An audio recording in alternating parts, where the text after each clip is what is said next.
نیاز بناتے ہیں، زردہ بناتے ہیں، پلاؤ بناتے ہیں، بریانی بناتے ہیں، کھچڑا بناتے ہیں، شربت بناتے ہیں، یہ سب ان تک پہنچتا ہے کیا؟ وہ تو آپ ہی کھاتے ہو۔ تو ایک آسان سی بات ہے، اگر آپ نے قرآن پڑھا تو قرآن کے اندر سورۃ الحج کے اندر ایک آیہ کریمہ ہے، اللہ فرماتا ہے کہ تمہارا قربانی کا گوشت اور خون یہ اللہ تک نہیں پہنچتا۔ بولو قربانی کس کے لیے کرتے ہو؟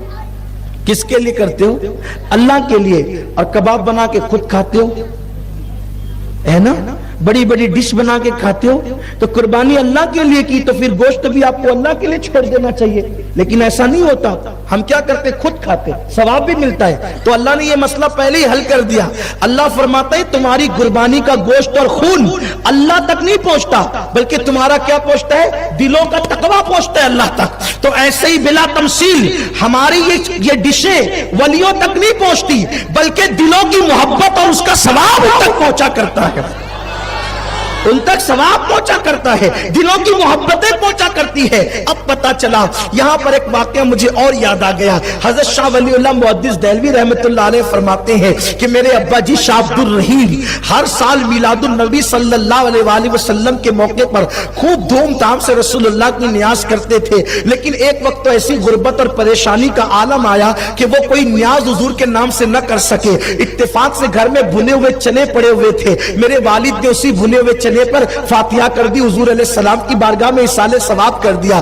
اسی رات روتے روتے سو گئے تو خواب میں کیا دیکھتے ہیں کہ صدیق اکبر فاروق اعظم صحابہ ہیں اور ان کے جھرمٹ میں مصطفیٰ جان رحمت موجود ہے اور وہی بھنے ہوئے چنے رکھے ہوئے ہیں، اور اللہ کے رسول فرماتے ہیں لو عبد الرحیم نے بہت محبت کے ساتھ بھیجا ہے۔ یہ کون کہہ رہا ہے؟ شاہ ولی اللہ محدث دہلوی فرما رہے ہیں، جو اتنے بڑے محدث ہیں، وہ خود مجدد ہے، ان کا بیٹا مجدد ہے، وہ خود محدث ہے، ان کے ابا محدث ہے، ان کا بیٹا محدث ہے، ان کا پوتا محدث ہے، ان کا پر پوتا محدث ہے، ولی الہی خاندان بڑا علم والا ہے۔ تو میرے آقا صلی اللہ علیہ وسلم کے دیوانوں، یہ جو آپ کہتے ہو نا کہ نیاز و فاتحہ یہ جاہلوں کا کام ہے، یہ جاہلوں نے نہیں کیا، شاہ ولی اللہ جیسے محدث نے کیا، یہ شاہ عبد العزیز جیسے محدث نے کیا، یہ غوث العظم دستگیر نے کیا، یہ سرکار غریب نواز نے کیا۔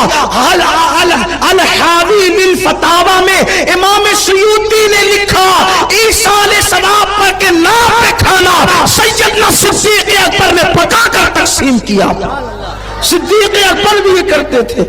اس سے منع کرنا جہالت ہے، اس کو کرنا جہالت نہیں ہے۔ تو میرے آقا صلی اللہ علیہ وآلہ وسلم کے دیوانوں، لیکن ایک وضاحت کر دوں، اگر گھر میں نہیں ہو تو قرضہ لے کر نہیں کرنا، پانی پر بھی فاتحہ ہو سکتی ہے، شکر پر بھی ہو سکتی ہے، اور اس کی برکتیں۔ یہاں ایک بات عرض کروں، حدیث جو پڑھنے جا رہا تھا اس کو پڑھنے سے پہلے دیکھو بھائیو، آپ کریں گے آپ کا فائدہ ہے، ہمارا کام ہے صرف بولنا، آپ کو زبردستی پابند کرنا، یہ سب خوشی کے سودے ہیں، نفل عمل ہے، چاہو تو کرو چاہو تو مت کرو، کوئی بات نہیں، منع مت کرو۔ آپ اپنی دادی، اگر آپ کی دادی اماں حیات ہو تو دادی کے پاس جاؤ، نانی کے پاس جاؤ، یا آپ کی ماں بوڑھی ہو گئی تو ماں کے پاس جاؤ۔ آج سے 20-25 سال پہلے مالیگاؤں میں کاروبار پر مندی ایسے نہیں آتی تھی جیسے آج ہے۔ آپ پوچھئے گا، کاروبار ہمارے بہت اچھے تھے، لوم کا کاروبار لے لو، رکشہ کا لے لو، دکانوں کا لے لو، ہمارے شہر نے کبھی مندی کا نام بھی نہیں سنا تھا، ٹھیک ہے؟ اور صرف ہمارا شہر ہی نہیں بلکہ دنیا بھر میں کبھی مندی اور تنگ دستی کا نام، عورتیں بیٹھی ہوئی بہت چپ سے وہ سن رہی ہے، ان سے کہتا ہوں کچھ بات نہ کرے، بچیاں بات کر رہی ہے، اے بیٹا اے بچوں چپ رہو، اے للہ چپ رہے بیٹا، اے بٹیا چپ رہے میری بیٹی۔ درود شریف پڑھیں، رب صلی وسلم دائما ابدا علی حبیبک خیر الخلق کلہم۔ توجہ فرمائیں، دنیا بھر نے کبھی بھی مندی کا نام نہیں سنا تھا آج سے 25-30 سال پہلے۔ برکت ہی برکت تھی، برکت ہی برکت تھی۔ کیوں برکت تھی؟ اس کی اصل وجہ تو اللہ جانے، اس کا رسول اس کے بتائے سے اس کے مقبول بندے جانے، لیکن میرے جو سمجھ میں آتا ہے وہ یہ ہے کہ ہر جمعرات کو ہر مسلمان کے گھر میں چاہے پانی ہو، چاہے شکر ہو، چاہے میٹھی چیز ہو، اس کے نام جو ہے وہ جمعرات کے دن رسول اللہ کے نام پہ، غوث پاک کے نام پہ، غریب نواز کے نام پہ، اولیاء اللہ کے نام پہ ہر جمعرات کو ہر گھر میں فاتحہ ہوتی تھی۔